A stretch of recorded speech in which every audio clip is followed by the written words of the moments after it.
استاذة بعد اذنك. خير يا عمو، في ايه؟ انت صايمة؟ يا عمو صايمة، يعني في ايه؟ اتفضلي افطري بيها. دي بمناسبة ايه دي؟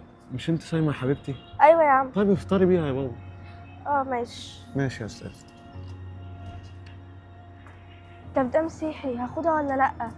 بس لأ، انا ايش ضمني يكون حاطط لي فيها حاجة. سيبها على جنب، اي حد يبقى ياخدها. ايه ده؟ ايه اللي البنت بتعمله ده؟ بترمي اكل؟ لا حول ولا قوه الا بالله. يا بنتي دي النعمه دي ما حدش لاقيها. ايوه يا بقول عم. لك يا حبيبي انت نعم. صايم؟ ايوه يا عم صايم. طب اتفضل يا حبيبي، خد ابقى افطر بدي. ماشي يا عم. ايه ده؟ انت مسيحي؟ اه. لا يا عم خلاص، شكرا. ليه يا ابني، في ايه الفرق ما بيننا يعني؟ لا كده يا عم، والله ما يا بابا قايل لي ان انا ما اخدش حاجة من المسيحيين. يا حبيبي ده مفهوم غلط ده يا بابا. انت مسلم وانا مسيحي، احنا كلنا اخوات. بس الفرق ما بيننا انت ليك دين وانا ليا دين. ايه المشكله يعني لما تاخد مني وجبه وتفطر بيها؟ أصل ما انت والله- كده كده انا جاري مسلم وبيجي في العيد بتاعي يعيد عليا وانا ما بكسفوش ولا بحرجه ولا اي حاجه. اصلا والله ممكن بابا كده يزعل ان انا اخدت من المسيحيين حاجة. انت مش لازم تقول له يا حبيبي من المسيحيين ولا حاجه، وبعدين ده اكل نضيف ومغلف، ما تقلقش. ماشي يا عم، شكرا. ماشي يلا يا حبيبي. بقول لك يا حبيبتي، السلام عليكم الاول. عليكم السلام. انا شايفك كان في حد من شويه اداكي سندوتشات كده متغلفه ولقيتك رميتيها كده على جنب. انت رميتيها ليه؟ صراحة يا عمو يعني انا كنت هاكلها والله على الفطار، بس لقيت الراجل اللي اداها لي مسيحي وانا بقرف قوي. طب وايه المشكله يا بنتي؟ فيها يا عم مشكلة كبيرة، انا ما اتعودتش اخد حاجة من المسيحيين بالذات اكل وشرب. انا برضه يا بنتي مش فاهم ايه الفكره يعني اللي انت بتاخديش حاجه منهم يعني. وبعدين انا شايفه مديك يعني الاكل متغلف يعني، مش هو اللي عامله في البيت، اكيد مشتريه يعني. وبعدين ده احنا خلاص، ده فاضل بتاع 4 دقائق 5 دقائق على الفطار يعني. ايه المشكله؟ الراجل كتر خيره اللي هو ماشي بيوزع حاجات زي كده يعني. لو عايز يا عم اروح اجيبه لحضرتك، بس انا مش هاكله.